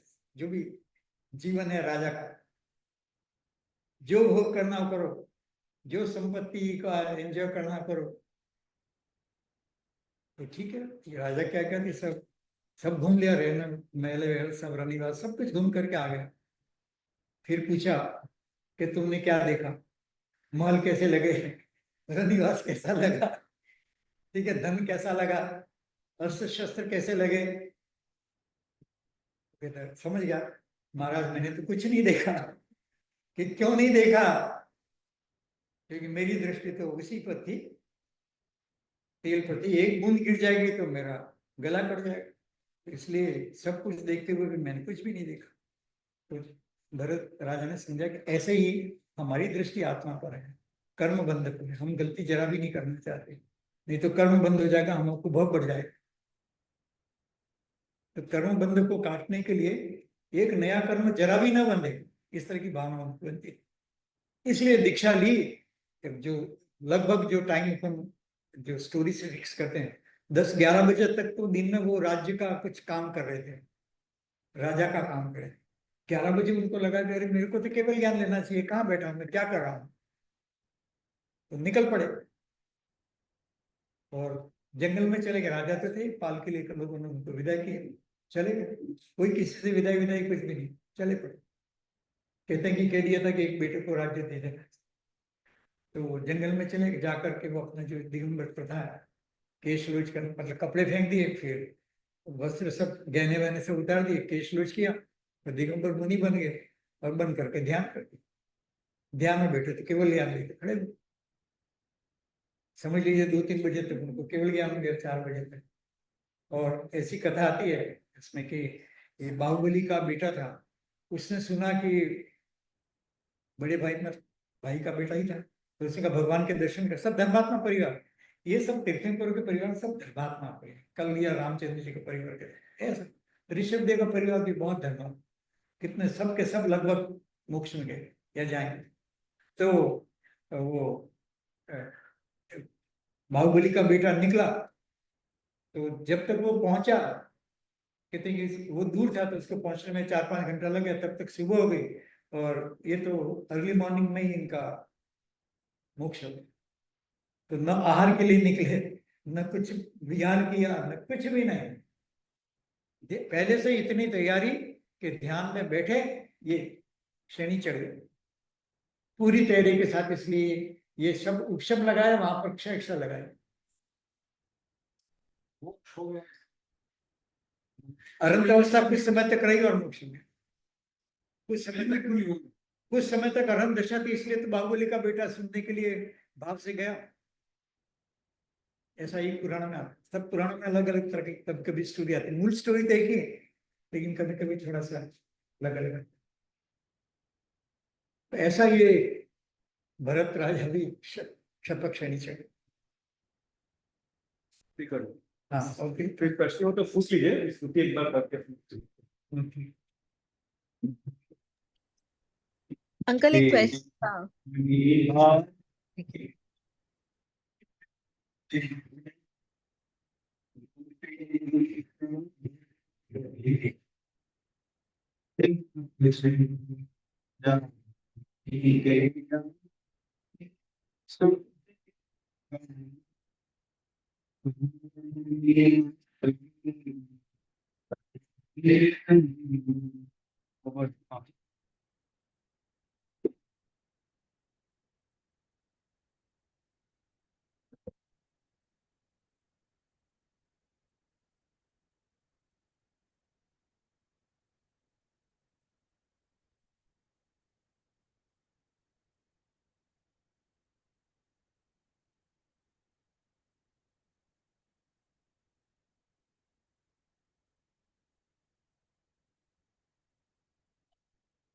ओ अच्छा, अब ये क्या बात? कौन से द्रव्य कर्म के उदय से जीव 11वें गुणस्थान से गिर जाता है? कौन से कर्म के उदय से वो गिर जाता है 11वें गुणस्थान से?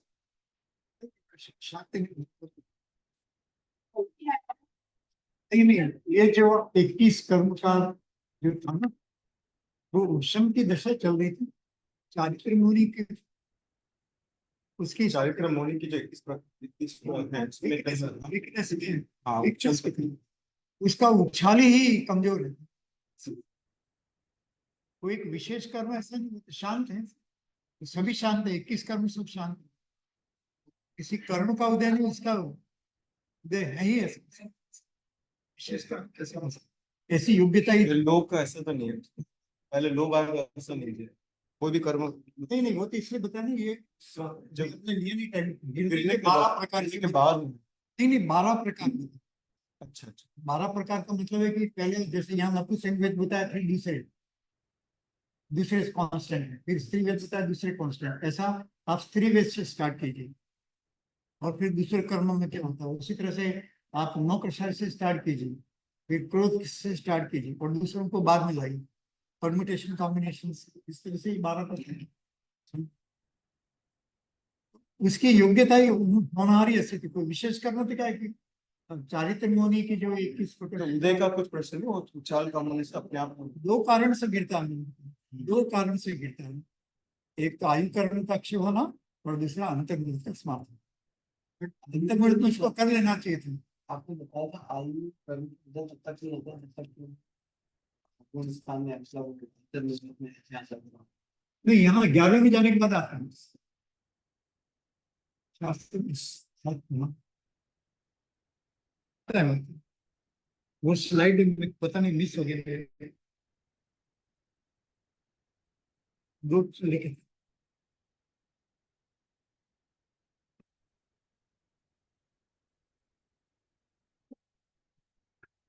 क्लैरिफाई कर लेंगे।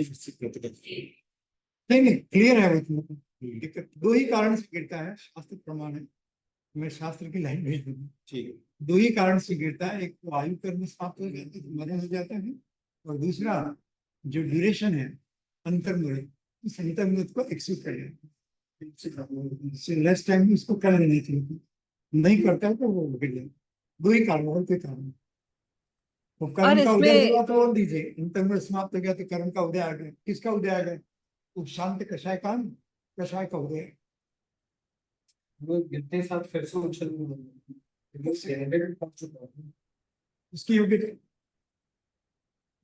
और इसमें अंकल संज्वलन का उदय हमेशा चलता रहता है क्या 11वें में? तो और कोई प्रश्न था क्या आपका? हाँ हाँ, मैं पूछ रही थी कि संज्वलन का उदय हमेशा चलता रहता है 11वें गुण स्थान में। कि अगर वो 8 क्रॉस कर चुके हैं 8 में स्थान, तो उसका कोई फिर ड्यूरेशन है कि विद इन एक दिन में या एक दिन में फिर वो जाना चाहिए उनकी। ऐसा है तो होता है कि वो मैंने वॉइस इनेबल कर दिया है, कोई प्रश्न होता आपका? हाँ, मैं पूछ रही थी कि संज्वलन का उदय हमेशा 11वें गुण स्थान में चलता रहता है क्या?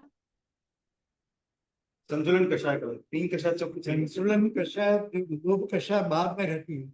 10वें में भी केवल लोभ ही रहता है, संचलन लोभ ही रहता है 10वें में, लेकिन इसके उपशक स्वरूप रूप है और जो क्षायिक समय दृष्टि है उसके क्षय रूप है।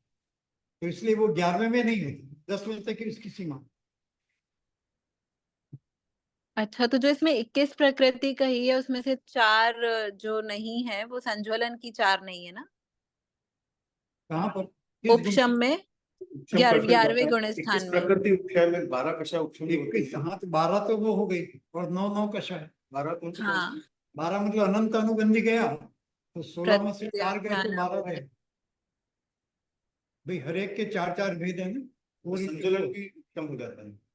संचलन लास्ट में 90 स्थान के बाद उपशम होते हैं।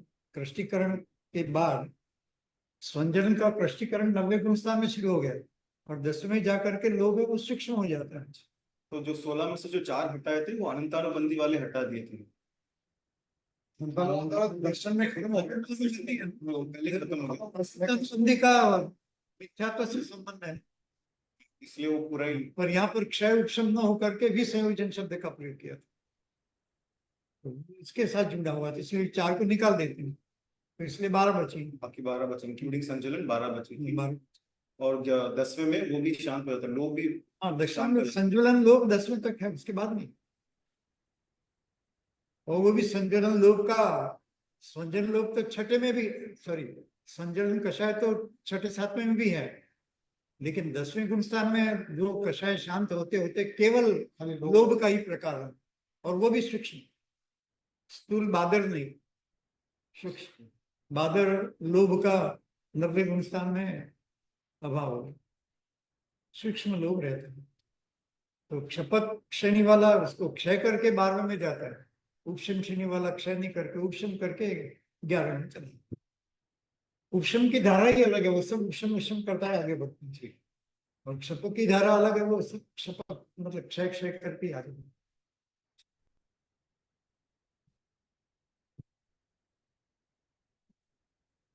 क्लियर हुआ है? अभी हो तो पूछ सकते हैं, कोई बात नहीं।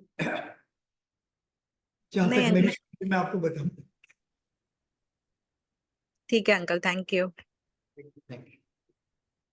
ओके, जय जिनेंद्र। जय जिनेंद्र।